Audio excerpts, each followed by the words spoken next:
Welcome दोस्तों, 100 classes by R K में स्वागत है आपका। मैं सुजीत मिश्रा। आज हम इतिहास क्लास 12 की इतिहास आर्ट सब्जेक्ट में पढ़ने जा रहे हैं, हिस्ट्री। सबसे पहले हम देखिए, आज समझते हैं कि हिस्ट्री होता क्या है। हिस्ट्री के अंदर जितने भी चैप्टर हैं 15, उन सारे 15 चैप्टर को हम बहुत ही सरलतापूर्वक पढ़ेंगे। तो आज सबसे पहले हम चलते हैं हिस्ट्री की ओर कि इतिहास होता क्या है। देखिए, इसमें आपको हम सबसे पहले हड़प्पा सभ्यता पढ़ेंगे। हड़प्पा सभ्यता के अंतर्गत हम कुछ टॉपिक पढ़ेंगे इसमें, जिसे हमको बता देते हैं कि हड़प्पा सभ्यता का परिचय, हड़प्पा सभ्यता का उद्भव विकास, उसका भौगोलिक विस्तार, नगर नियोजन, कृषि है, शिल्पकला, व्यापार, वाणिज्य, जल प्रबंधन प्रणाली, इन सारी चीज़ों को हम आगे चल के अच्छे से पढ़ेंगे। तो सबसे पहले हम हिस्ट्री पढ़ने से पहले हिस्ट्री के बारे में समझ लेते हैं कि इतिहास क्या होता है। हिस्ट्री यानी इतिहास।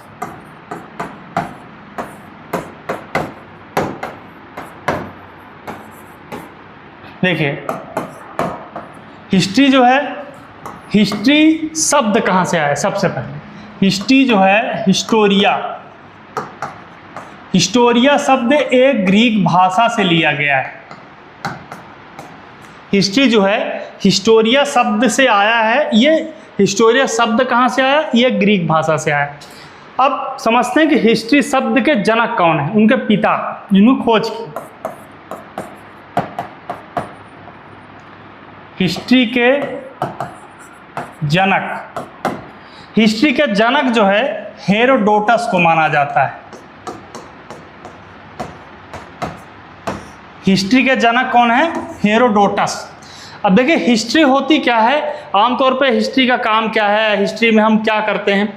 तो हिस्ट्री में हम अपने भूत जो है, जो पास्ट है हमारा, उन घटनाओं का, उन समाज का, उस संस्कृति का, उस शिल्पकला का, जो हमारा समाज रहा है, जो हमारा सामाजिक जीवन रहा, हमारा रहन सहन, हमारा व्यवहार, हमारा जीवन स्तर कैसा रहा, उन सारी चीज़ों को हम एक व्यवस्थित ढंग से पढ़ते हैं, समझते हैं।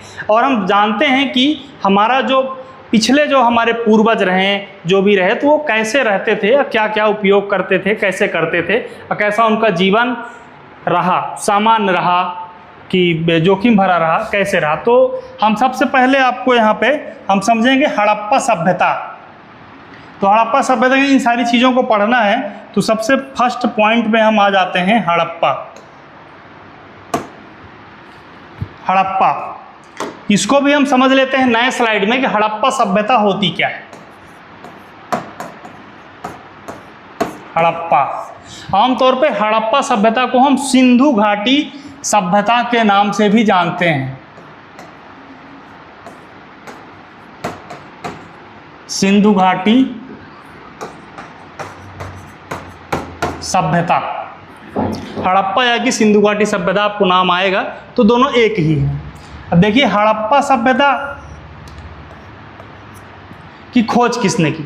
तो हड़प्पा सभ्यता की खोज सर्वप्रथम 1921 में दयाराम साहनी जी ने की। इसकी खोज दयाराम साहनी जी ने की। कब की? 1921 में। अब हड़प्पा सभ्यता तो है, तो ये एक सभ्यता ऐसी, देखिए सभ्यताएं जो है वो या कि ग्रामीण होती हैं कि नगरी होती हैं। भाई समाज तो रहेगा उसमें, तो एक शहर के रूप में, शहर मीन्स की जो बहुत सारे घर एक साथ बने होते हैं, या एक सम्मिलित रूप से, या गांव जो ग्रामीण अंचल का होता है, पुराने ज़माने में दूर दूर कर रहे। तो ये जो सभ्यता थी, अब ग्रामीण थी कि नगरी थी? अब देखिए, हड़प्पा सभ्यता नगरी सभ्यता थी। ये हड़प्पा नगरी सभ्यता थी। हड़प्पा सभ्यता, सिंधु घाटी सभ्यता जो थी, एक नगरीय सभ्यता थी। अब इसके बारे में और डिटेल से पढ़ेंगे। देखिए, हड़प्पा सभ्यता की खोज कब हुई थी, किस सन में हुई थी? तो हड़प्पा सभ्यता का काल जो है 2600 ईसा पूर्व से आपका जो है 1900 ईसा पूर्व तक था। हड़प्पा सभ्यता का काल 2600 ईसा पूर्व से 1900 ईसा पूर्व था। अब आपको यहाँ पे एक डाउट और आया होगा कि ईसा पूर्व जो है 2600 से 1900 यानी घटते क्रम में है। भाई कोई भी सन है, कोई भी लिपि वर्ष है तो बढ़ते होने चाहिए, जैसे 2001 है, 2002, 2003, लेकिन यहाँ घटते क्रम में क्यों? तो इसको पहले हम समझ लेते हैं कि ईसा पूर्व जो है, ईसवी पूर्व इसको क्यों कहा जाता है, घटते वाला। तो ये भी एक जो है BC, ईसा पूर्व जो बोला जाता है BC को, BC बीनी ईसा पूर्व, BC, ये जो है ईसा मसीह जी के पूर्व का समय होता था। इसमें जो है एक AD शब्द आपने सुना होगा, एन्नो डोमिनी, ये ईसा मसीह के जो पूर्व का समय था उन सब को हम ईसा पूर्व कहते हैं। तो आजकल AD की जगह कॉमन एरा भी कहा जाता है, बिफोर कॉमनिस्ट और बिफोर प्रेजेंट, मतलब वर्तमान समय से पहले का समय। अब हम फिर से अपने टॉपिक पे आ जाते हैं, हड़प्पा सभ्यता के बारे में। इसकी जो है काल था 2600 ईसा पूर्व से आपका 1900 ईसा पूर्व। इसके जो थे अधिकांश पुरा स्थल जो थे सिंधु सभ्यता सरस्वती नदी के किनारे जो था, इसके घाटियों के बीच पाया गया था। इसके जो पुरा स्थल से 2000 से अधिक इसके अंदर पुरा स्थल की खोज हो चुकी है। हड़प्पा सभ्यता के अंदर 2000 से अधिक जो है खोजें हड़प्पा सभ्यता के अंतर्गत पाई गई थी। और इसमें कुछ नगर भी थे, प्रमुख नगर राखीगढ़ी, मोहनजोदाड़ो। मोहनजोदाड़ो की खासियत ये है, इसके अंतर्गत बहुत बड़ा स्नानागार पाया गया था मोहनजोदाड़ो के अंतर्गत। हड़प्पा है, धौलावीरा है। अब ये जो धौलावीरा है आपका, धौलावीरा के अंतर्गत एक पॉइंट आपको समझ लेना चाहिए पहले ही, लास्ट में क्या है कि चीज़ें थोड़ा समझने में कन्फ्यूजन हो जाता है। तो धौलावीरा जो है आपका, धौलावीरा के अंतर्गत जलाशय पाया गया था। तो धौलावीरा का महत्व यह है कि उसके अंदर जलाशय, बहुत बड़ा जलाशय था। गणेरी बाल भी है। ये प्रमुख 5 नगर हैं हड़प्पा के अंतर्गत, राखीगढ़ी, मोहनजोदाड़ो, हड़प्पा और धौलावीरा, गणबेरी बाला। इनसे पहले भी अनेक संस्कृतियां विद्यमान थी, जिनमें कृषि, पशुपालन और शिल्पकला के प्रमाण भी मिलते हैं। हाल के पुरातात्विक साक्ष्य संकेत देते हैं कि लगभग 7000 ईसा पूर्व प्रारंभिक कृषक समुदाय से हड़प्पा संस्कृति का विकास हुआ।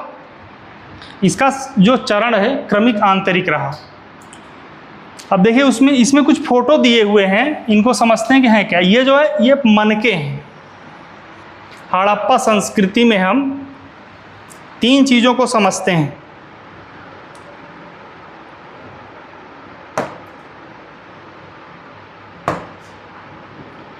हड़प्पा, इसमें हम 3 चीज़ें आपकी आती हैं, ईंट, मनके, ईंट, मनके और अस्थियां। ईंट जो जिससे घर बनाया जाता है, हड़प्पा सभ्यता में ही ईंटों का अवशेष मिला था। सबसे ज़्यादा जो ईंटें पाई गई थी वो हड़प्पा या सिंधु घाटी सभ्यता में ही पाई गई थी। मनके होते हैं आपके जो हम पहनते हैं, मोती या माला कह लीजिए आप। अस्थियां यानी हड्डी। जब हड़प्पा सभ्यता की खोज हुई थी उस दौरान कनिंघम, वहाँ के जो शासक थे कनिंघम जी थे, तो कनिंघम जी ने हड़प्पा सभ्यता की जब खोज की, वहाँ से जब वो गुजर रहे थे तो उनको ईंटों का टीला दिखाई दिया। तो ईंटों के टीले पे उन्होंने जब खोज किया तो उसमें कुछ मनके मिले। मनकों के दौरान अस्थियाँ भी, भाई खोज होगी, वहाँ जब नगर मिला, नगर के दौरान खोज हुई, अस्थियाँ मिली, हड्डी मिली, फिर आपको मनके मिले, बहुत सारे कृषि के औजार भी मिले हड़प्पा सभ्यता के अंतर्गत। हड़प्पा सभ्यता जो सभ्यता है वो भारत या विश्व की सबसे पुरानी सभ्यता हड़प्पा सभ्यता ही मानी जाती है, या सिंधु घाटी सभ्यता, एक ही है दोनों। हम इससे आगे चलते हैं। अब हड़प्पा सभ्यता का प्रारंभ यानी कि शुरुआत कब हुई। देखिए हड़प्पा सभ्यता में कई संस्कृतियां मौजूद थी। इन संस्कृतियों की अपनी विशिष्ट जो है, इसमें मिट्टी के बर्तन मिलने के भी साक्ष्य मिले। मिट्टी के बर्तन यानी पके हुए मिट्टी के बर्तन। इनके बारे में कृषि, पशुपालन और शिल्पकारी के प्रमाण भी मिलते हैं। हाल के पुरातात्विक साक्ष्यों के अनुसार लगभग 7000 ईसा पूर्व प्रारंभिक कृषक समुदायों द्वारा हड़प्पा संस्कृति के विकास के संकेत मिलते हैं। इनकी बस्तियां सामान्यतः छोटी होती थी, बड़े निर्माण कार्य बहुत कम थे। परिपक्व शहरी हड़प्पा सभ्यता का विकास प्रारंभिक हड़प्पा चरण में क्रमिक परिवर्तन के आंतरिक विकास का परिणाम था। देखिए, हड़प्पा सभ्यता का विकास अचानक से नहीं हुआ। हड़प्पा सभ्यता 7000 ईसा पूर्व के प्रारंभिक कृषक समुदायों से शुरू होकर के क्रमिक परिवर्तनों में चालू हुआ था। अब इसके आगे जो नगरीय सभ्यता के रूप में जानी जाती है, हड़प्पा सभ्यता को लोगों का जो भोजन और पशुपालन था उसके बारे में थोड़ा समझ लेते हैं कि वो भोजन क्या करते थे, अब पशु कौन कौन से वो पालते थे। भोजन में उनके अनाजों में, दानों में गेहूँ, जौ, दाल, सफ़ेद चना तथा तिल उनके सभ्यता में थी जो वो उपज करते थे। बाजरे के दाने का मुख्य रूप से गुजरात के हड़प्पा स्थलों से मिले हैं। किसके दाने? बाजरे के दाने। चावल के दाने कम मात्रा में प्राप्त हुए। पशुओं के अवशेष मिले। इसके पशुओं के, देखिए अब इसमें पशुओं में सबसे प्रमुख जो इसमें मिला था हल यानी बैल। तो बैलों का जो अवशेष, हल का अवशेष हड़प्पा सभ्यता में मिला, हड़प्पा की सिंधु घाटी सभ्यता में हल के अवशेष मिले, खेतों की जुताई के अवशेष मिले। तो जो हल के अवशेष मिले, इससे प्रमाणित होता है कि सिंधु घाटी सभ्यता कृषि में प्रधान थी, मतलब कृषि करते थे वो लोग। हल मिलने के कारण कृषि थी और जुताई थी, इस वजह से हड़प्पा सभ्यता को माना जाता है कि उसको कृषि कार्य उनको अच्छी तरह से आता था। वो अपना भरण पोषण कृषि कार्य से कर लेते थे हड़प्पा सभ्यता में। उनके पशुओं क्या क्या थी, उसमें हड्डियां मिली थी। उसमें हमें साबित होता है कि उसके गाय, बैल, मवेशी, भेड़, बकरी, भैंस, सुअर आदि वो पालते थे, उनका सेवन भी करते थे। पूरा मतलब कि जो पालतू जानवरों की खोज थी वो यही रहते थे। जंगली जानवरों के प्रमाण मिले उसमें, जंगली सुअर, हिरण, घड़ियाल की भी हड्डियां हड़प्पा सभ्यता के अंतर्गत ही पाई गई थी। हालांकि ये निश्चित नहीं कहा जा सकता कि हड़प्पा के सभ्यता के लोग इनका स्वयं शिकार करते थे और वो शिकारी थे। इसकी खोज अभी तक नहीं हो पाई कि जो हड्डियां मिली थी मछली की, आपको घड़ियाल की, सुअर की, तो ये निश्चित नहीं हो पाया अभी तक कि हड़प्पा सभ्यता यानी सिंधु घाटी सभ्यता में जो लोग थे, जो सभ्यता थी, तो वो शिकार करते थे या नहीं करते थे, इसका साक्षात प्रमाण अभी तक नहीं मिला है हड़प्पा सभ्यता के अंतर्गत। नेक्स्ट आपका है निर्वाह के तरीके। अब देखिए, अभी हमने बात किया था हल की। हड़प्पा सभ्यता में हल मिले थे और हल मिले कहाँ थे? तो ये बनवाली में, हरियाणा में एक गांव है बनवाली, उसमें ये मिट्टी से बने हल के प्रतिरूप मिले। इससे निर्धारित होता है हड़प्पा सभ्यता में खेतों में काम होते थे, हल जुतते थे बैलों से। फिर जो है कालीबंगन, राजस्थान में एक गांव है, वहाँ से जुते हुए खेतों का साक्ष्य मिला। भाई, जुते हुए खेत का साक्ष्य यानी कि खेती करते थे, वो खेती से अपना भरण पोषण करते थे। फिर धौलावीरा, गुजरात में एक गांव है धौलावीरा, वहाँ से कृषि के लिए जल संचयन हेतु किया जाता था, यानी कि वहाँ पे बोर तो नहीं, कुएँ का जो है अवशेष, कुआँ भी हड़प्पा सभ्यता के अंतर्गत ही मिली थी। लगभग 700 कुओं हड़प्पा सभ्यता में मिली थी। ये हड़प्पा सभ्यता की खोज बताती है इसमें। और चक्की मिली थी जिससे अनाज लोग पीस के खाते थे।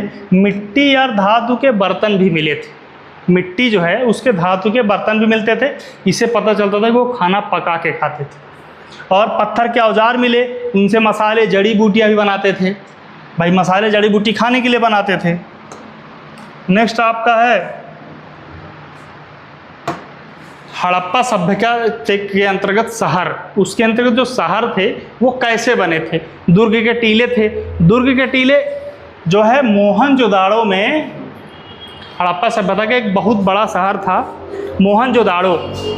उस शहर में दुर्ग के टीले मिले थे। कहाँ? हड़प्पा सभ्यता। हड़प्पा सभ्यता का शहर था मोहनजोदाड़ो। अब मोहनजोदाड़ो बहुत ही पुराना शहर है एक तरह से। वहाँ ही कुआं का साक्ष्य मिला था कि हड़प्पा सभ्यता में ही कुआं का साक्ष्य था। यह ऊंचा हिस्सा था जो उसका दुर्ग था, मोहनजोदाड़ो का एक ऊंचा हिस्सा था। इसे महत्वपूर्ण इमारतें बनाई जाती थी, इनके चारों ओर सुरक्षा के लिए दीवार थी। ये दुर्ग के नीचे था, या अधिकतर लोग रहते थे। ये दुर्ग से थोड़ा बड़ा था, निचला शहर। भाई ऊपरी शहर में दुर्ग के ऊंचा हिस्सा था, तो महत्वपूर्ण इमारतें बनाई जाती थी, सुरक्षा के लिए भी बढ़िया था। भाई ऊंचा है तो दीवार भी ऊंची ऊंची थी, तो सुरक्षा भी अच्छी होती थी।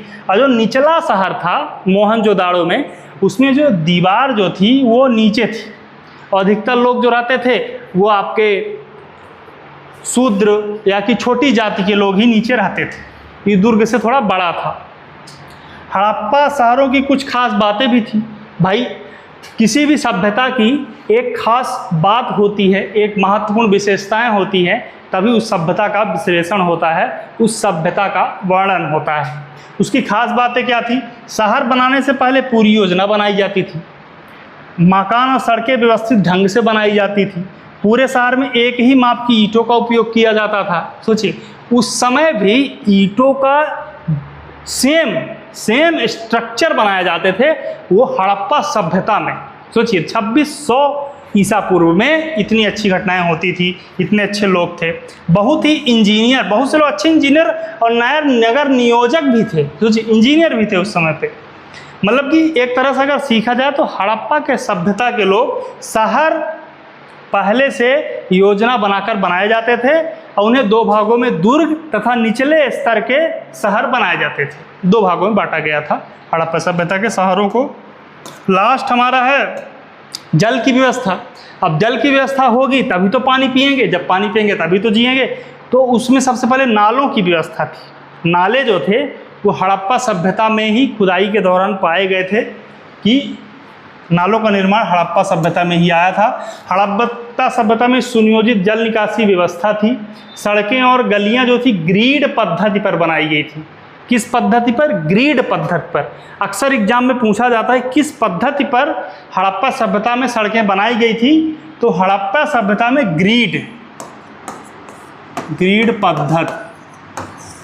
ग्रिड पद्धति से सड़कें बनाई गई थी।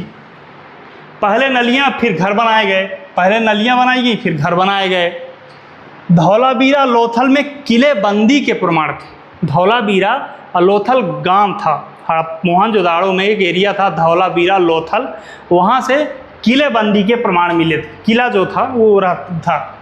लोथल का दुर्ग ऊंचे स्थान पर बनाया गया था। लोथल का जो किला था ऊंचे स्थान पे था। मोहनजोदाड़ो के घर आंगन के चारों ओर बने थे। मोहनजोदाड़ो को जो घर था वो आंगन था बीच में, और चारों तरफ घर बने हुए थे। प्रत्येक घर में स्नानगार और जल निकासी की व्यवस्था थी। तो जो मोहनजोदाड़ो में घर बने हुए थे उन सारों में पानी से नहाने की व्यवस्था थी, और जल बाहर जाने की भी व्यवस्था थी। कई घर 2 मंजिला थे, उसमें सीढ़ियाँ मिली। शहर में बड़ी संख्या में कुएँ थे, लगभग 700 कुएँ। कितने कुएँ थे? 700 कुआं, 700 कुएं मिले थे।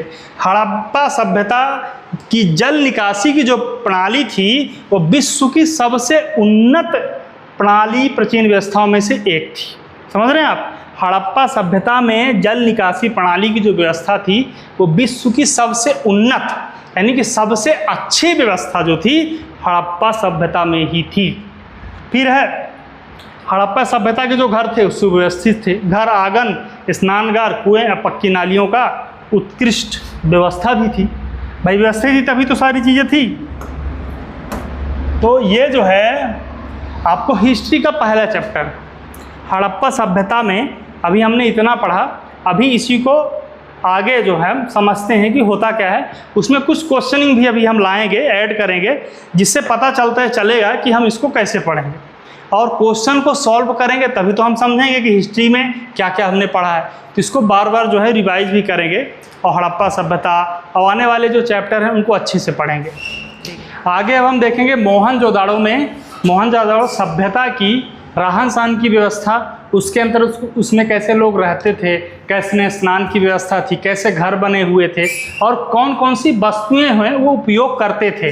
इन सारी चीज़ों का पता लगाते हैं। एक इसमें पॉइंट ये है कि मोहनजोदाड़ो में जो कुओं की संख्या थी, लगभग जो खोज हुई थी 700 के लगभग कुएं उसमें पाई गई थी। तो इसमें जो कुछ पॉइंटें हैं ये लिखा हुआ है कि मोहनजोदाड़ो के जो शहर थे वो निचले शहर के अंतर्गत थे। आपको मैं अभी पढ़ाया था, जो शहर थे हड़प्पा सभ्यता में 2 थे। दुर्ग या कि ऊपरी हिस्से के निचले हिस्से के। तो इसमें जो मोहनजोदाड़ो का हिस्सा निचले स्तर का था। इसमें अधिकतर घर जो थे आंगन के चारों ओर बने, मतलब बीच में एक आंगन होता था और चारों तरफ घर होते थे। तो जो बाहर के लोग आते थे उनको घर के अंदर का जो क्या चीज़ें हो रही है क्या नहीं हो रही वो नहीं दिखता था। और आंगन में जो काम करते थे वो चरखे का करते थे, सिलाई का करते थे, सूत काटने का, खाना बनाने का, वो सब काम जो है मोहनजोदाड़ो में घर के अंदर आंगन में ही किया जाता था। निजता, इसमें प्राइवेसी का विशेष ध्यान रखा, चूँकि आपको बताया गया है कि आंगन जो था, आंगन के चारों तरफ घर थे, इसलिए किसी को कुछ दिखाई नहीं देता था कि घर के अंदर उस सभ्यता के लोग क्या करते थे। इस घर में ईंटों से बना हुआ स्नानागार भी रहता था। घर के अंदर ही एक स्नानागार पाया गया था मोहनजोदाड़ो में, घर के अंदर ही बना हुआ रहता था, उसी में लोग अपना नहाते थे। इसमें 2 मंजिला मकान था जिनके ऊपर सीढ़ियाँ होती थी। कई घर में कुआं भी थे, जो आपको वही बताए हैं कि 700 कुएं के लगभग एक डाटा पाया गया जिसमें 700 कुएं थे। अच्छा, एक चीज़ आपको ये डाउट होता होगा कि मोहनजोदाड़ो की खोज किसने किया था। इसको हम बता देते हैं कि मोहनजोदाड़ो की जो खोज है 1922 में राखल दास बनर्जी जी ने किया था। राखल दास बनर्जी जी ने 1922 में मोहनजोदाड़ो की खोज की थी। नेक्स्ट हम समझते हैं इसमें सावधान। मोहन या हड़प्पा सभ्यता में जो जैसे कि मृत्यु होती थी उस सभ्यता के लोगों को, तो कैसे दफनाया जाता था। तो उस सभ्यता में मैक्सिमम जो है शव को कब्र में दफनाया जाता था। कब्र यानी मिट्टी में गाड़ा जाता था। तो और मोहनजोदाड़ो ये हड़प्पा सभ्यता में कब्र में जो जैसे लोगों की मृत्यु हुई, मृत्यु के बाद जब कब्र उनका बनाया गया, उनको उसमें कब्र में जब ले जाया गया, वहाँ पे नियम था कि बहुत सारे गहने जो आभूषण थे, गहने भी पाए गए कि बहुत सारे गहने बहुत लोगों में उस कब्र के अंदर रखे गए थे। मतलब वो मानते थे इसको कि ये रखने से उनको सुख की प्राप्ति होती है। कब्रों में बर्तन और आभूषण रखे जाते थे, मृतकों को गड्ढे में दफनाया जाता था और कुछ विलासिता की वस्तुओं का भी उपयोग होता था। जैसे आप यहाँ देख रहे हैं, ये फ्यांस के बर्तन हैं। फ्यांस, ये जो विलासिता का जो वर्ड आपको आया है, विलासिता की वस्तुएँ हड़प्पा सभ्यता में ही उपयोग होती थी। तो फ्यांस के जो बर्तन हैं वो मोहनजोदाड़ो वाली सभ्यता में शामिल थे। एक तावे का बर्तन भी आपको बना दिखाई देगा, ये तावे का बर्तन है। महंगी वस्तुएं भी बड़े महानगरों में पाई जाती थी। हड़प्पा सभ्यता को अगर नॉर्मल शब्दों में समझा जाए तो सामाजिक भिन्नताओं का पता कब्रों में मिली वस्तुओं और महंगी विलासिता तथा सामान्य उपयोग की वस्तुओं के अध्ययन से लगाया जाता है।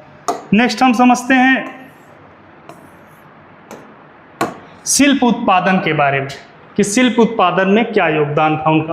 तो चन्हूदड़ो हड़प्पा सभ्यता का प्रमुख शिल्प उत्पादन केंद्र था। ये एक नगर था वहाँ का, चन्हूदड़ो।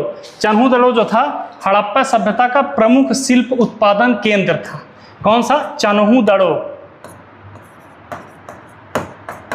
हड़प्पा सभ्यता का मुख्य शिल्प उत्पादन केंद्र था। यहाँ क्या क्या बनते थे? मनके, शंख, वस्तुएं, मुहरे, धातु की वस्तुएं बनाई जाती थी। मनके पत्थर के, सोना, शंख, तांबा, पकी मिट्टी जैसे कई सामग्रियां बनाई जाती थी। नागेश्वर और बालाकोट शंख की वस्तुएं बनाने के प्रसिद्ध केंद्र थे। यानी कि नागेश्वर जो था आपका प्लस बालाकोट, यहाँ जो है शंख की वस्तुएं बनाई जाती थी। शंख की वस्तुओं के लिए प्रसिद्ध स्थान नागेश्वर प्लस बालाकोट था। पुरातत्व, कच्चे माल, अधूरी वस्तुएं उत्पादन के दौरान निकले कचरे के आधार पर उत्पादन केंद्रों की पहचान करते हैं। हड़प्पा सभ्यता में चन्हूदड़ो विशेष रूप से मनके, मुहरे, शंख और धातु की वस्तुएं बनाई जाती थी और पुरातत्वविद इनके अवशेषों तथा कचरे के उत्पादन से इनकी पहचान करते थे। समझ रहे हैं आप? नेक्स्ट है आपका 16 पॉइंट,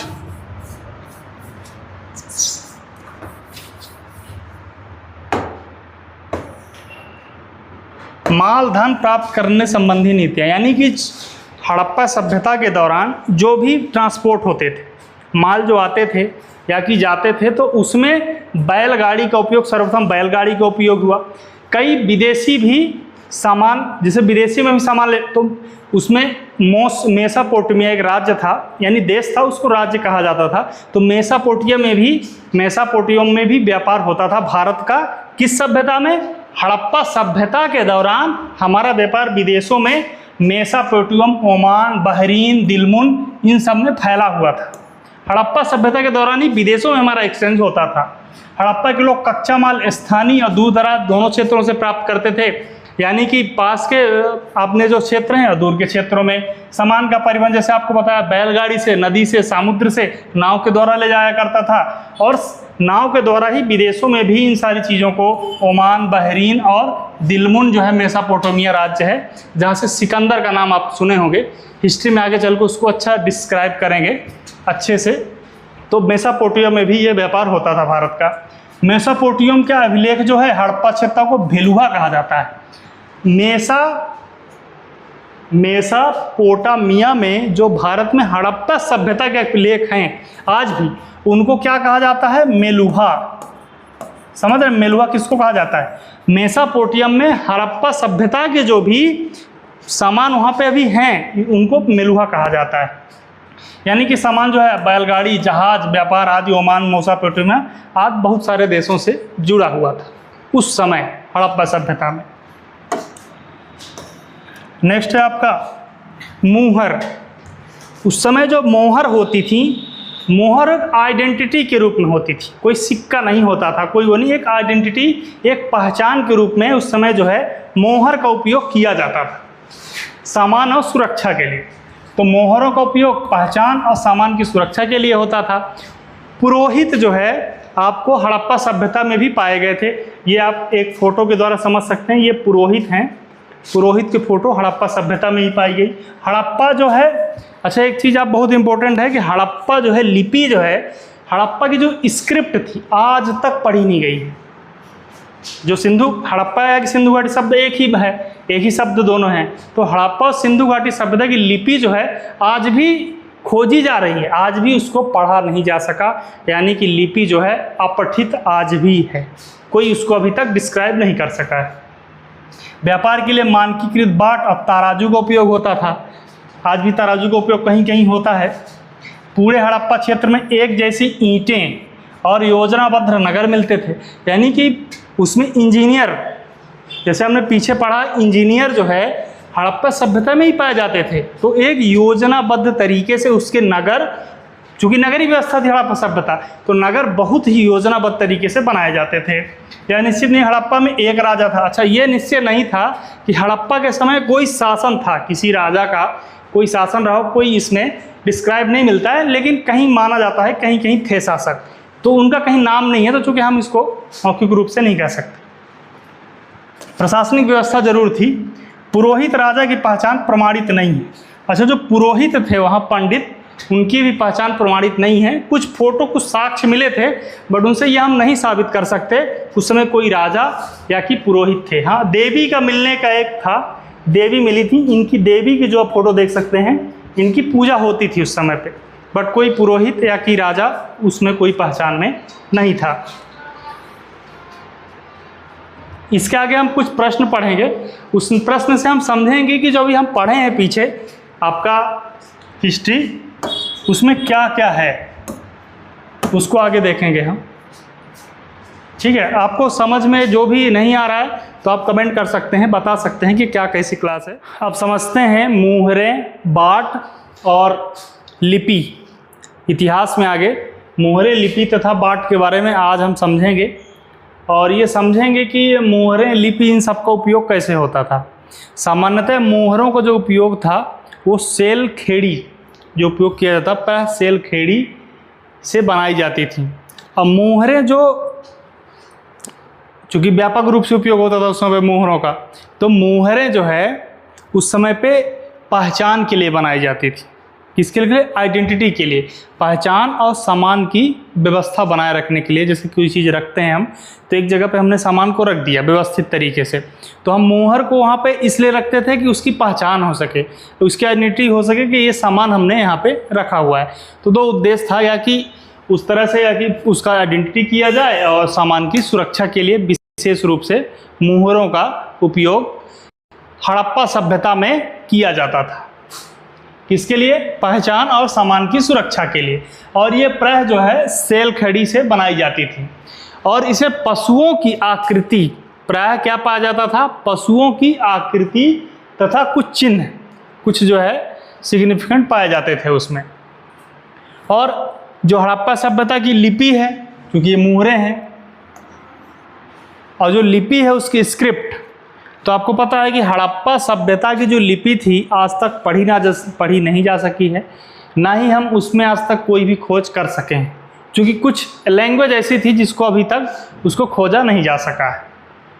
और ये दाएं से बाएं लिखी हुई थी। हड़प्पा सभ्यता की जो लिपि थी वो दाएं से बाएं लिखी हुई थी। इसमें व्यापार के लिए हड़प्पा सभ्यता के लोग बाट या तराजू का उपयोग करते थे, नाप तौल के लिए बाट या तराजू, जो आज भी उपयोग होता है। और पूरे हड़प्पा सभ्यता में एक जैसी ईंटें का उपयोग किया जाता था।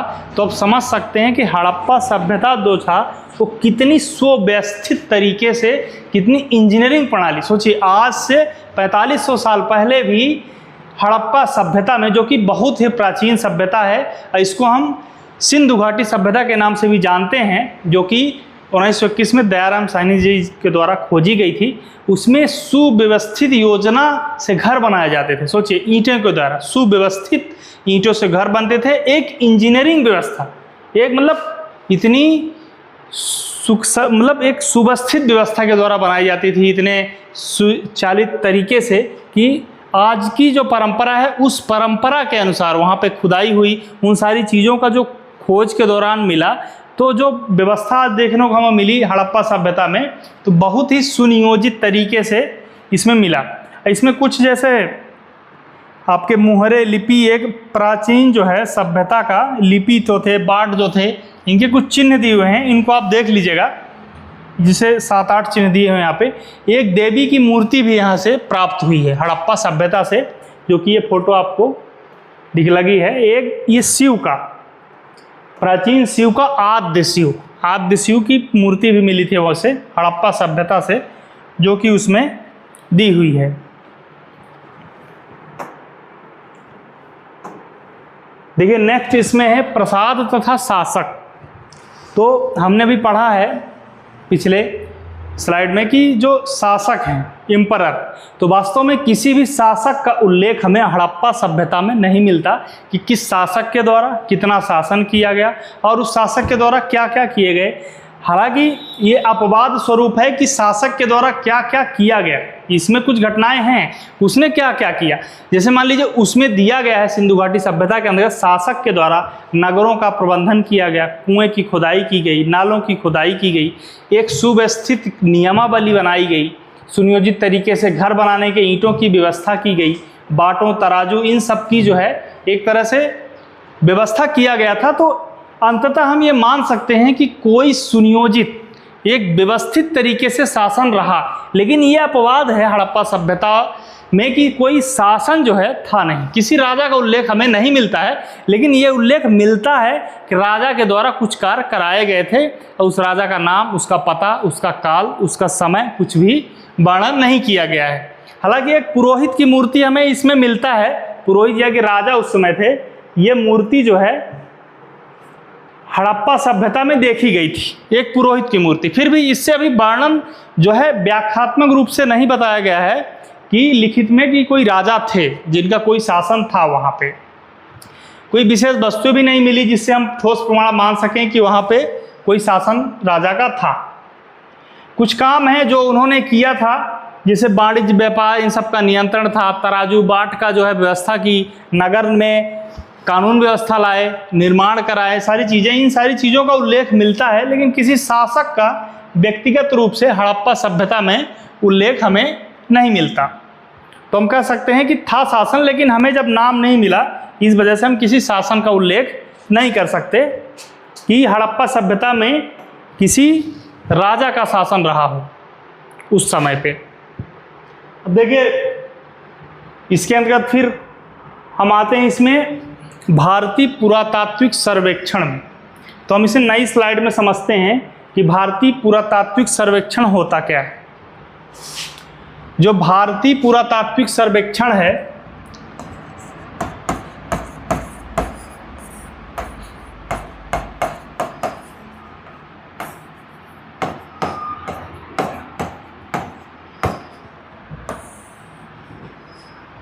भारतीय पुरातात्विक सर्वेक्षण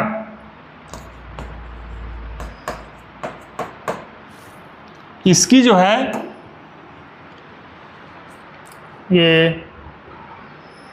भारतीय पुरातात्विक सर्वेक्षण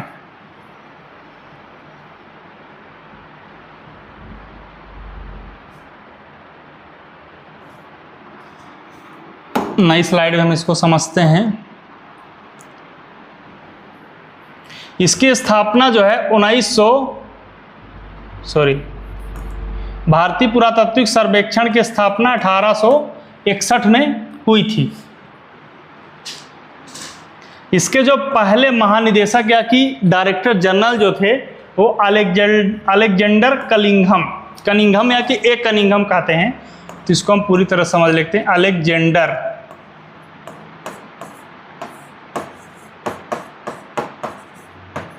कनिंघम को माना जाता है, ये पहले भारतीय पुरातात्विक सर्वेक्षण के जनक थे, अलेक्जेंडर कनिंघम। अच्छा, इन्होंने एक चीज़ बहुत महत्वपूर्ण ही बताई हड़प्पा सभ्यता के बारे में कि हड़प्पा सभ्यता की दुर्दशा या कि हड़प्पा सभ्यता का जो पतन हुआ, इन्होंने अपने शब्दों में बताया था कि हड़प्पा सभ्यता चूंकि ईंटों के नाम से ही हड़प्पा सभ्यता का नाम पड़ा कि ईंटों का बहुत ज़्यादा वहाँ पे एक तरह से सबूत मिले थे, ईंटों की व्यवस्था, ईंटों से बने हुए घर, ईंटों से जो सुविधाएं थी वो थी। तो इन्होंने हड़प्पा सभ्यता की दुर्दशा के बारे में कुछ बातें बताई थी कि हड़प्पा सभ्यता का दुर्दशा हुआ कि उस समय पे लाहौर यानी पाकिस्तान, चूँकि भारत जो है और पाकिस्तान सब एक ही था, तो उस समय जो लाहौर था, लाहौर से लेकर के आपका मुल्तान, लाहौर से मुल्तान के बीच 100 मील की रेल की पटरी बनाई जानी थी। क्या बनाई जानी थी? रेल की पटरी, 100 मील की रेल की पटरी बनाई जानी थी। तो उस समय की जो व्यवस्था रही, उस व्यवस्था में कहा जाता है कि जो ईंटें थी हड़प्पा सभ्यता में, जो ईंटें थी उस समय पे, उस ईंटों का उपयोग रेल की पटरी को बनाने के लिए किया गया। इस वजह से हड़प्पा सभ्यता की जो हमारी मूलभूत पहचान है, जो आइडेंटिटी थी, ईंटें, वो ईंटें जो है उस रेल की पटरी में बिछाए जाने के कारण वो मूलतः नष्ट हो गई। ये कहना था हड़प्पा सभ्यता के पुरातात्विक सर्वेक्षण के डायरेक्टर जनरल अलेक्जेंडर कनिंघम को। उन्होंने ये बात जो है बताया था। ये पहले थे अलेक्जेंडर कनिंघम, पुरातात्विक सर्वेक्षण विभाग के डायरेक्टर। दूसरे डायरेक्टर जनरल थे जॉन मार्शल। जॉन मार्शल वो डायरेक्टर थे जिन्होंने 1924 में पूरे विश्व में, पूरे देश में भारतीय सिंधु घाटी सभ्यता की पहचान लाई थी। कौन लाया था? John Marshall. कब लाए थे? 1924 में। हालांकि अलेक्जेंडर कनिंघम ने बहुत सारी चीज़ें किया, लेकिन अलेक्जेंडर कनिंघम जो थे उन्होंने बहुत सारी खोजें भी की, बट उन खोजों का जो है वास्तव में कोई प्रमाण नहीं मिला। इस वजह से जॉन मार्शल को भारतीय पुरातात्विक सर्वेक्षण के पिता अलेक्जेंडर कनिंघम ही हैं, लेकिन जो वास्तव में जो ले आए, ओरिजिनलिटी यही है कि जो समाज के बीच में, जो देश के बीच में सभ्यता को लेके आए, तो वो थे जॉन मार्शल। कब लेके आए? 1924 में। अच्छा, ये अलेक्जेंडर कनिंघम के टाइम थे दयाराम साहनी। इन्होंने ही 1921 में, अभी हमने पिछले स्लाइड में पढ़ा था कि हड़प्पा सभ्यता की खोज किसने किया था? दयाराम साहनी ने। तो इन्होंने साथ में खोज किया था, किसके? अलेक्जेंडर कनिंघम थे। फिर इनके बाद, दयाराम साहनी के बाद आए राखलदास बनर्जी।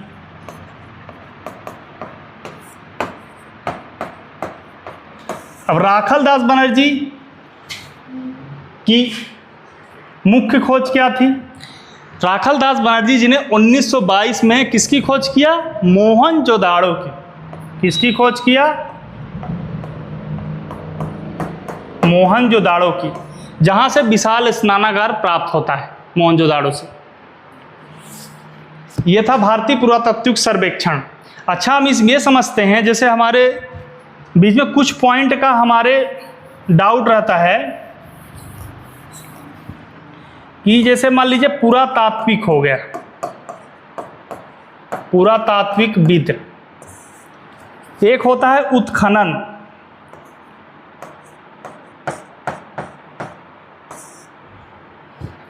एक होता है पुरातत्व। इनमें हम अंतर समझ लेते हैं। पुरातात्विक विद क्या होता है, उत्खनन क्या होता है, पुरातत्व क्या होता है। तो देखिए, पुरातात्विक विद यानी विद लगा हुआ है तो कोई व्यक्ति का नाम है जो उसकी खोज किया।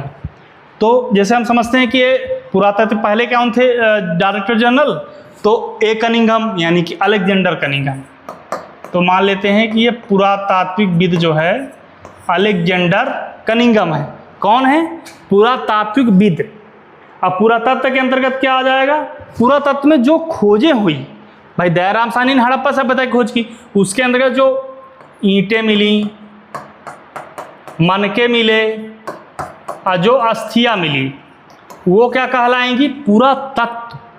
उसके द्वारा जो खोजी गई चीज़ें थी, जो वस्तुएं थी, वो होती है पुरातत्व। और उत्खनन जो खोज हुआ, जो खुदाई किए, भाई बिना खोदे बिना चीज़ें को निकाले कैसे पता चलेगा हमने ये पाया, भाई खुदाई हुई तभी तो पता चला कि यहाँ से ये चीज़ें निकली।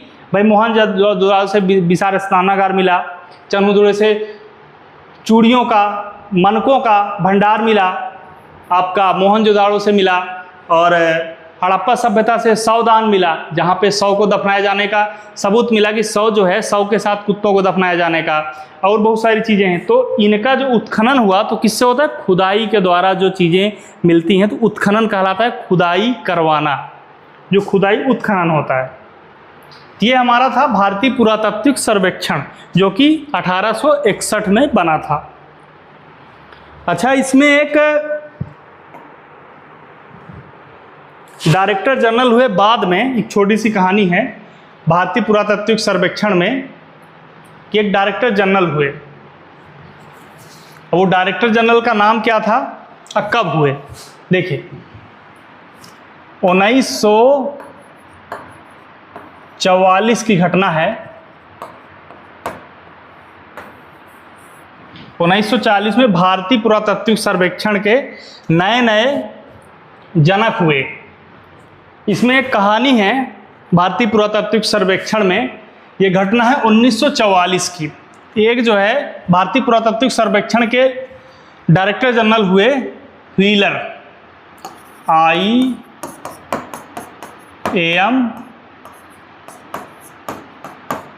व्हीलर, नए नए डायरेक्टर जनरल बने। तो इन्होंने जो है एक बार डिस्कस किया अपने बीच में, अपने अधिकारियों के बीच में, कि एक बार हड़प्पा नामक रेलवे स्टेशन था वहाँ पे, तो वहाँ पे जाया जाए और उस टीले के बीच में रोशनी आती थी। वहाँ पे जो है बहुत शाम को बहुत अच्छा एक दृश्य बनता था। वहाँ पे एक बहुत मौसम सुनहरा है कि बहुत अच्छी चीज़ें थी। तो उन्होंने एक बार चर्चा किया अपने अधिकारियों से कि एक बार वहाँ चला जाए, कुछ खोजें की जाए। तो वो जो है IAM व्हीलर जी अपने एक मुस्लिम दोस्त के साथ हड़प्पा रेलवे स्टेशन के पास एक टीले के पास गए और वहाँ पे जाके उन्होंने उसका अवलोकन किया कि वहाँ पे रुकने की व्यवस्था कैसी है। तो वहाँ के जब जाके देखते हैं तो वहाँ पे जो उनके अधिकारी थे उन्होंने बताया उनको कि वहाँ पे जाने के बाद केवल एक ही समय है कि 5:30 से शाम को, सुबह 5:30 से सुबह 7:30 बजे तक ही हम वहाँ पे रह सकते हैं, क्योंकि गर्मी बहुत ज़्यादा थी वहाँ पे, गर्मी की वजह थी। और दूसरी प्रॉब्लम ये थी कि जानवर थे, सियार वार बहुत ज़्यादा रहते थे। तो वो उन्होंने अपने अधिकारियों ने उनको बताया व्हीलर साहब के कि केवल वहाँ पे 5:30 से 7:30 तक ही हम रह सकते हैं, उसके बाद हम नहीं रह सकते चूँकि गर्मी है, दूसरी बात जानवर है वहाँ पे। तो वहाँ पे जाके IAM व्हीलर साहब ने वहाँ पे खुदाई चालू करवाई। कहाँ पे, हड़प्पा रेलवे स्टेशन के पास। जब खुदाई चालू करवाई 5:30 बजे पहुँच गए वो। अब इतनी गर्मी थी वहाँ पे कि रहना मुश्किल हो गया, वो खुद परेशान हो गए। उनके जो अधिकारी थे वो भी बोलने लगे कि ऐसा ऐसा है। तो वो 2 घंटे तक वो खुदाई करवाते रहे, उसके बावजूद कुछ नहीं मिला। तो उन्होंने लास्ट में उन्होंने अपना कुछ पॉइंट लिखा था, याद में लिखा था उन्होंने कि जब मैं बैठा था वहाँ पे खुदाई करवा रहा था तो मुझे ऐसा फील हुआ कि मुझे जो मेरे अधिकारी, जो मेरे सहभागी हैं, जो मेरे सहपाठी थे, वो मुझे एक तरह से सन की समझने लगे कि कहीं ये दिमाग इसका ख़राब हो गया है, क्या हो गया है कि स्थिति ऐसी है कि 1 मिनट हम रह नहीं सकते गर्मी में, और दूसरा 15 आधे घंटे बाद 2 घंटे बाद जानवर भी आने वाले हैं, उनकी आवाज़ आने लगी सियारों की। तो उन्होंने एक याद में लाइन लिखी थी इसी में कि हमको जो है वहाँ पे एक तरह से पागल समझा जाता, इससे पहले हम वहाँ से निकल आए। तो खोज हो नहीं पाई थी ज़्यादा। ये पुरातात्विक सर्वेक्षण की छोटी सी कहानी थी, जिसको चल के आगे हम अच्छी कहानियों के द्वारा इसको डिस्कस करेंगे। फिलहाल हम इसके आगे समझते हैं कि क्या हुआ था। देखिए, हड़प्पा सभ्यता में ही ये, जैसे आजकल बच्चे जो है माटी का रथ तो बना के चलाते हैं, तो उस समय रथ पाया गया था पकी माटी का, पकी माटी के रथ पाए गए थे। और कुछ शिव भगवान की मूर्तियाँ, लिंग जो है, लिंग पकी जो है ईंटों से लिंग भी पाया गया था, बना था। आदि शिव भोलेनाथ की मूर्ति भी मिली थी उसमें, हड़प्पा सभ्यता में इसी दौरान ही। 1900 ईसा पूर्व के बाद का था सभ्यता। अच्छा, इसमें एक चीज़ और था लास्ट में कि हड़प्पा सभ्यता का पतन कैसे हुआ। तो कुछ लेखकों ने यह भी माना कि आर्य समाज के द्वारा हड़प्पा सभ्यता का पतन किया गया। हालांकि आगे हम पढ़ेंगे आर्य समाज कौन थे, क्या थे। तो आर्य समाज के थोड़ा समझ, आर्य समाज जो थे भारत में जो वैदिक सभ्यता में आए थे, सबसे पढ़ी लिखी समाज, जो एक बहुत ही सुनियोजित, बहुत सुव्यवस्थित, बहुत योग्य जो समाज थी हमारे समाज में, वो आर्य समाज थी। प्राचीन सभ्यता में वो लोग थे आर्य लोग। तो माना जाता है, कुछ लेखक मानते हैं कि आर्य समाज के जब आए तो उन्होंने ही आर्य सिंधु घाटी सभ्यता या हड़प्पा सभ्यता का पतन उनके बाद भी हुआ। लेकिन इसका कोई सबूत नहीं मिला कि आर्यों के द्वारा ही सभ्यता का विनाश हुआ या कि अंत हुआ, इसलिए हम आर्य समाज को नहीं मानते हैं। कुछ लेखकों द्वारा ये पुष्टि की गई कि उसका जो अंत था, पतन था, वो जलवायु परिवर्तन, क्लाइमेट चेंज की वजह से हुआ, बाढ़ के कारण हुआ। उस समय बाढ़ भी, सिंधु घाटी सभ्यता के लास्ट में बाढ़ भी कुछ बहुत ज़्यादा ही स्थिति खराब हुई, बाढ़ भी आई। नदियों जो है, नदियों का पानी बहुत बदला, उसकी वजह से था। संसाधनों का अधिक उपयोग, एक तरह से प्रशासन भी ढीला पड़ा, इसका भी कुछ संदेह लगाया जाता है सिंधु घाटी सभ्यता के दौरान कि उसका पतन इन्हीं कुछ कारणों की वजह से हुआ था। और 21-22 में मोहनजोदाड़ो हड़प्पा दोनों की खोजें भी हुई थी। प्रमुख खोजकर्ता जो थे हड़प्पा मोहनजोदाड़ो की, हड़प्पा की खोज दयाराम साहनी ने की थी, मोहनजोदाड़ो की अभी आपको बताया कि राखल दास बनर्जी जी ने की थी 1922 में। हड़प्पा की खोज हुई थी 1921 में। अब इसके आगे हम देखते हैं कुछ घटनाएं हुई सिंधु घाटी सभ्यता या कि हड़प्पा सभ्यता में, और किन लेखकों के द्वारा हुई, कब हुई, उनको थोड़ा हम समझ लेते हैं। चूँकि ये ऑब्जेक्टिव टाइप क्वेश्चन में हुआ या कि बड़े क्वेश्चनों में बहुत उपयोगी साबित होता है कि कौन कौन लेखक कब और क्या खोज किए और उनके समय पे क्या क्या खोजें हुई, उसको थोड़ा हम समझ लेते हैं। वर्ष है और घटना है। देखिए, 1875 में अलेक्जेंडर कनिंघम पहली बार हड़प्पा की मुहर, जो हड़प्पा की मुहरें थी, सील थी, उसकी जानकारी दी। कब दी? 1875 में। और देखिए, अलेक्जेंडर कनिंघम थे कौन, इसको भी आपको विशेष ध्यान रखना है। अलेक्जेंडर कनिंघम जो थे भारतीय पुरातात्विक सर्वेक्षण विभाग के पिता यानी जनक थे। कौन थे? भारतीय पुरातात्विक सर्वेक्षण विभाग के जनक थे अलेक्जेंडर कनिंघम। उन्होंने सबसे पहले क्या बताया? मुहर के बारे में, मुहर जो सील होती है उसकी जानकारी दी 1875 में। लेकिन देखिए, उनका जानकारी तो उन्होंने दिया, लेकिन वास्तव में उस जानकारी का कोई उपयोग नहीं हो सका। उपयोग क्यों नहीं हुआ? क्योंकि उस समय पे उनकी बातों का कोई वैल्यूएशन नहीं किया गया, महत्व नहीं समझा गया, इसलिए उन सीलों का उस समय पे उपयोग नहीं माना जाता कि हड़प्पा सभ्यता में अलेक्जेंडर कनिंघम के द्वारा दी गई जो मुहरें थी वो सही थी। 1921 में आपको बताया कि हड़प्पा की सभ्यता कौन किया था? दयाराम साहनी ने। 1921 में ही हड़प्पा सभ्यता की जो खुदाई हुई वेकेशन, वो दयाराम साहनी ने शुरू की। 1922 में आपको बताया कि कौन खोज किया था मोहनजोदाड़ो की? राखल दास बनर्जी। तो 1922 में राखल दास बनर्जी ने मोहनजोदाड़ो की खुदाई भी शुरू की। 1924 में आपको बताया कि जॉन मार्शल ने दुनिया को क्या बताया? 1924 में भारतीय पुरातत्व सर्वेक्षण के दूसरे डायरेक्टर कौन थे? John Marshall. 1924 में उन्होंने पूरे देश को, पूरे विश्व को भारतीय सिंधु घाटी सभ्यता के बारे में बताया, सिंधु घाटी सभ्यता को सामने लेके आए कि ये बहुत ही प्राचीन, चूँकि सबसे प्राचीन सभ्यता कौन सी है भारत में, विश्व में यही सिंधु घाटी सभ्यता ही मानी जाती है। तो कौन ले आए? John Marshall. 1946 में R.E.M. ह्यूलर ने हड़प्पा में वैज्ञानिक तरीके से खुदाई की। अच्छा, हड़प्पा में खुदाई सबसे पहले कौन कराई? दयाराम साहनी। कब कराई? 1921 में। और वैज्ञानिक तरीके से खुदाई किसने करवाई? 1946 में। बहुत ही महत्वपूर्ण आपकी लाइन है, आपको समझना पड़ेगा कि हड़प्पा में जो है खुदाई तो हुई, लेकिन वैज्ञानिक तरीके से खुदाई कौन कराई? तो R.E.M. ह्यूलर, जिनकी अभी हम एक कहानी पढ़ रहे थे पिछले थोड़ी देर पहले, उनकी कहानी पढ़े जो 5.5 से 7.5 की खुदाई के बारे में हड़प्पा में रेलवे स्टेशन की। 1955 में S.R. राव ने लोथल में खुदाई कराई। 1955 में कौन कराई? S.R. राव ने लोथल में। 1960 में B.B. लाल और B.K. थापर ने कालीबंगा में।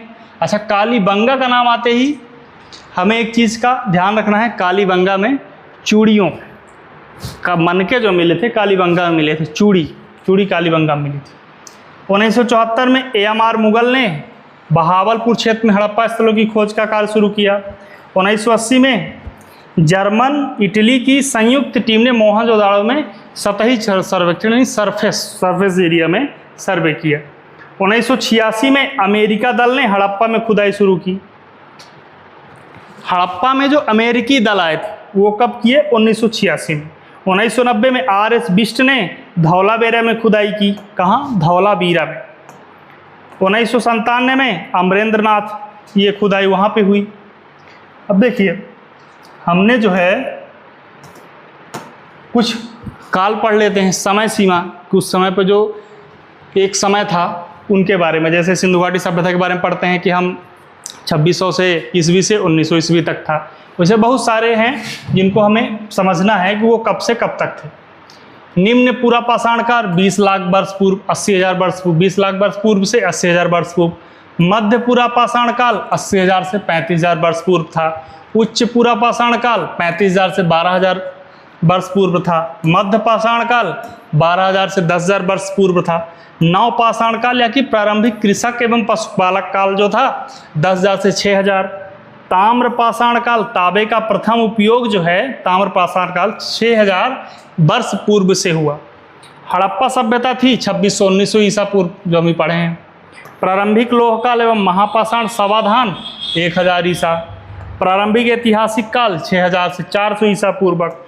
देखिए, हमारा जो था ये समय था कि इतने इतने साल तक ये काल रहा, ये कालखंड रहा, जो मोहनजोदाड़ो या कि जो हिस्ट्री का जो हमारा समय रहा, काल यानी जिनको हम कहते हैं कि ईस्वी पूर्व, वर्ष पूर्व, इन सारी चीज़ों का जो कालखंड था उनका ये समय था जो अभी हम समझे हैं। अब नेक्स्ट हम समझते हैं आपका जो हड़प्पा सभ्यता में एक नगर था मोहनजोदाड़ो, थोड़ा उसके बारे में समझते हैं। 100 है ये, इसके बारे में समझेंगे। सबसे पहले हम समझते हैं मोहनजोदाड़ो के नगर के जो कुछ स्थान थे, या कि जो आज भी हमारे सवालों में, क्वेश्चन में, पेपर में बहुत ही पूछे जाते हैं। बहुत ही महत्वपूर्ण चैप्टर है ये मोहनजोदाड़ो। अब इसमें देखिए, जो हम पहले भी चर्चा कर चुके हैं, मोहनजोदाड़ो को जो मुख्य जो विशेषता है, मुख्य जो क्वालिटी जो बताती है वो क्या है? स्नानागार, विशाल स्नानागार, बाथ टैप। तो ये कैसे बना है? ये चारों दीवारों से घिरा हुआ। कैसे घिरा हुआ? चारों दीवारों से। देखिए, हम बात कर रहे हैं आज कब की? आज से 4500 साल पहले हड़प्पा सभ्यता की। हड़प्पा सभ्यता के अंतर्गत मोहनजोदाड़ो नगर की, जो कि आज से 4500 साल पहले की है, लेकिन सोच जो है आज के समय की है। आज हमारे घरों में, हमारे शहरों में, हमारे समाज में समस्या ये है कि अगर आप घर के अंदर लेटरिन बना दिए, घर के अंदर बाथरूम बना दिए, तो हमारे समाज की सोच ये है कि इसको 2 किलोमीटर दूर बनाया जाए, 500 मीटर दूर बनाया जाए, 1 किलोमीटर दूर बनाया जाए। हमारे समाज की छूत हो जाएगी, हमारे जो है हमारा जाति खत्म हो जाएगा, धर्म नष्ट हो जाएगा, हमारा खान पीन नष्ट हो जाएगा। सोचिए, ये बात हम आज की कर रहे हैं, ठीक है, आधुनिक काल की, लेकिन ये बात कब की हो रही है? 4500 साल पहले की, जो इतने शिक्षित थे कि अपने घरों के अंतर्गत स्नानागार की व्यवस्था करवाए, घरों के अंदर चीज़ों की व्यवस्था कराते थे। लेकिन हमारा समाज आज जो है इतना शिक्षित नहीं हो पाया, जो कि इतने 100 साल पहले इतने शिक्षित, इतने सुनियोजित, इतने व्यवस्थित ढंग से रहते थे। इनमें कुछ चीज़ें और है, जो दीवारें बनाई जाती थी मिट्टी के थी, पूरी मिट्टी की दीवारें बनाई जाती थी। देखिए कैसे दीवारें बनी हैं। विशाल आंगन रहता था, भंडार गृह, कोई भी चीज़ रखने की व्यवस्था हो, भंडार गृह, पशुपालन की व्यवस्था अलग से की जाती थी। गृह परिसर रहता था, कमरे जहाँ थे, कमरे कमरे बनाए जाते थे, वहाँ रहने की व्यवस्थाएं थी। दीवारें मिट्टी की मजबूत बनाई जाती थी, विशाल स्तंभयुक्त भवन बनाया जाता था। अनाज के लिए अलग से घर बनाए जाते थे, जैसे पशुओं को रहने के लिए, वैसे अनाज के लिए। नाली भी थी। देखिए आज हमारे समय में नाली की व्यवस्था है, आज से 4500 साल पहले भी नाली की व्यवस्था थी, जिससे गंदा पानी निकल के ये तालाबों में छोटे छोटे एरिया जो बने होते थे, गड्ढा, वहाँ जाते थे। तो नाली निकासी की भी व्यवस्था थी गंदा पानी की। स्तंभ श्रृंखलाएँ थी, स्वर्णकार, मनकाकार, जो स्वर्ण थे, मनके थे, उनके भी रखने के अलग स्थान थे। स्तंभ वाला हाल था, ये सीमा क्षेत्र है आपका। कारखाने क्षेत्र भी थे, पशुपालन था। इन सारी चीज़ों की जो है सीढ़ियाँ कैसे बनाई जाती थी, ये भी यहाँ दिया हुआ है। सीढ़ियाँ जो हैं, ये आपको सीढ़ियाँ बनाई गई हैं। आज भी सीढ़ियाँ ऐसे ही आधुनिक काल में भी बनाई जाती हैं। स्नानागार अलग से भी होता था इनका। अब देखिए एक चित्र आपको दिखाई दे रहा होगा हड्डी का, जो विशेषता ये प्रदर्शित करती है कि किसी व्यक्ति का ढांचा रहा होगा जो बहुत सुंदर, बहुत सुकुमार, या बहुत ही अच्छे व्यक्ति, बहुत पढ़े लिखे, योग्य, सब कुछ रहा हो व्यक्ति में। लेकिन हमें आज क्या दिखाई दे रहा है? ढांचा, जिसमें केवल आपको हड्डियां ही दिखाई देगी। क्या दिखाई देगी? हड्डियां। यह है मोहनजोदाड़ो, हड़प्पा सभ्यता के समय एक हड्डी मिली थी, अस्थि मिली थी। अस्थि जो खोदने के बाद जो है अस्थियां मिली थी, और उस दौरान जो कब्र बनती थी, कब्र में जो शव दफनाए जाते थे, उनमें क्या क्या शामिल किया जाता था, क्या क्या साथ में दफनाए जाते थे, वो चीज़ें यहाँ पे रखी हुई हैं। ये देखिए, एक ही जो औजार रखा हुआ है, एक मटका टाइप का रखा है, एक जग टाइप का, ये सब मिट्टी के पके हुए बर्तनों के, कुल्हड़ टाइप का है, ये बर्तन हैं। इन सारी चीज़ें जो है कब्र में दफनाए जाने के समय के हैं। इन सारी चीज़ों को समझने के बाद हम कुछ प्रश्नों को समझते हैं। देखिए ऐसा है कि बिना सवाल किए, बिना प्रश्न किए हम जो है थ्योरेटिकल चीज़ों को पढ़ के हम समझ नहीं सकते। बिना क्वेश्चन किए हुए, बिना सवाल के उत्तर लिए हुए हम चीज़ों को नहीं समझ सकते। इसलिए आगे हम कुछ क्वेश्चन को लिए हैं, उस क्वेश्चन को समझते हैं कि क्वेश्चन क्या कह रहा है, वो उनका उत्तर क्या है। देखिए सबसे पहला प्रश्न है मेरा यह है कि मोहनजोदाड़ो कुछ विशेषताएं बताइए। अब मोहनजोदाड़ो के अंदर अभी हमने पढ़ा कि सबसे प्रमुख विशेषता है विशाल स्नानागार। क्या पाया गया मोहनजोदाड़ो के अंतर्गत? विशाल स्नानागार। उसमें पशुओं का, अनाज का, इन सारी चीज़ों को अलग अलग व्यवस्थाएं थी। किसकी थी? पशुओं की, अनाज की, मनके की, ईंटों की, सारी चीज़ों की अलग अलग विशेषताएं मोहनजोदाड़ो में थी। मोहनजोदाड़ो की खोज किसने किया था? राखलदास बनर्जी ने। कब किया था? 1922 में। ये है मोहनजोदाड़ो। फिर हड़प्पा सभ्यता में शिल्प उत्पादन के लिए आवश्यक कच्चे माल की सूची। तो देखिए हड़प्पा सभ्यता में शिल्प उत्पादन में आपके जैसे तांबा आ गया, लोहा आ गया, टीन आ गया, मनके थे। इन सारी चीज़ों का जो है डिस्क्राइब करना है कि किस प्रकार से उपयोग होते थे। अब देखिए तीसरा प्रश्न कहता है कि चर्चा कीजिए कि पुरातत्वविद किस प्रकार अतीत पुरातत्वविद यानी भारतीय पुरातत्व सर्वेक्षण। तो भारतीय पुरातत्व सर्वेक्षण का अर्थ होता है कि किसी भी चीज़ की खोज, किसी भी चीज़ का पता लगाना, किसी भी चीज़ की खोज करवाना। तो जो जानकारी खोज के दौरान मिलती थी तो उसके द्वारा ही तो पता चलता था कि इस स्थान पे ये पाया गया। भाई हड़प्पा सभ्यता में ईंटें पाई गई, मनके पाए गए, अस्थियाँ पाई गई, तो कोई ना कोई तो खोज किया तभी तो मिला। तो ये पुरातत्वविद जो है एक संस्था बनाई गई भारतीय पुरातत्व सर्वेक्षण, इसको द्वारा ही कुछ व्यक्तियों को नियुक्त किया गया।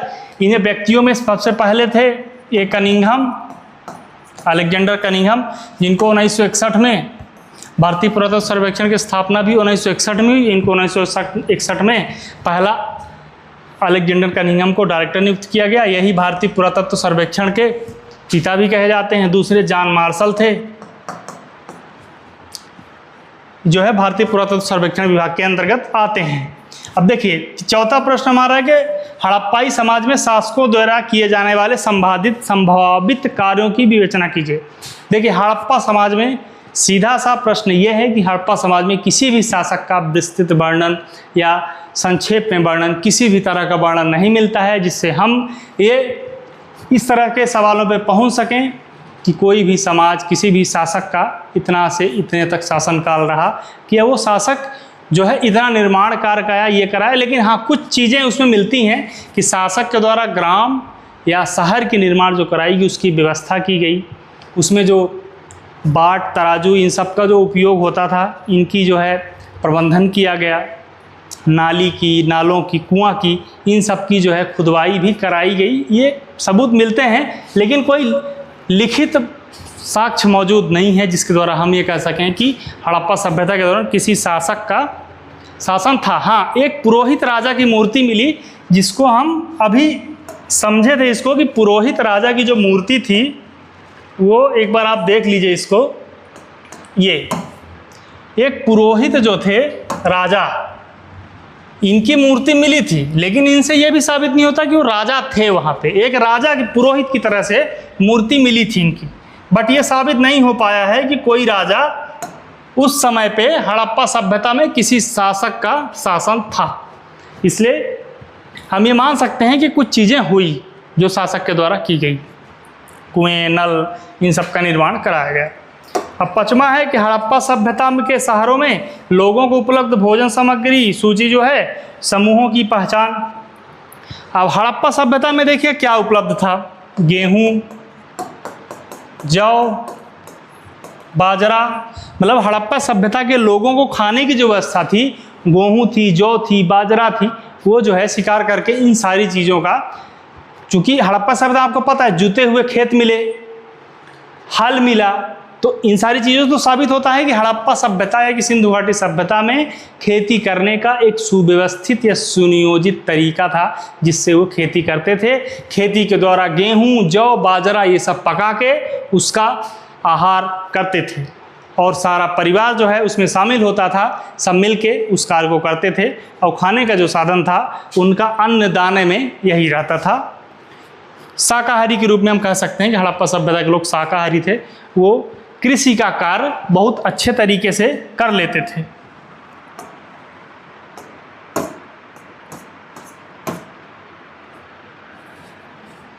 तो इसको आप एक बार अच्छे से रिवाइज कर लीजिएगा।